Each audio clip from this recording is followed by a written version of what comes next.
Member for Boundaries, Milkameen. Thank you, Honorable Speaker. I start with a quote from Danielle Rubart and her colleagues. Federal policies and programs are typically written with place-neutral intent or without considering how they might affect places differently depending on population compositions or geographic contexts. On average, rural areas are older, sicker, and poorer and have weaker healthcare infrastructures than urban areas. We should anticipate that place-neutral policies would impact health and aging differently in rural versus urban areas. Our rural and remote communities are not little Vancouvers, and most don't want to be, nor are we beholden to only forests, farms, fish, or oil and gas or minerals to be the definition of our identities. Our rural communities will always be leading the charge with innovation in the natural resource sectors and in securing more value from those raw products that fuel our province.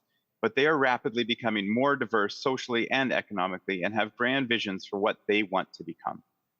The unintentional status quo of this place in creating place-neutral policies is creation of policy that is inordinately informed by metro realities, which is why it's so important to see shifts like that announced by Shannon Salter, Deputy Minister to the Premier, earlier this year, that effective April 1st, all job postings will be open to people in any BC community where the hiring ministry has an office, and any restrictions will require Deputy Minister approval.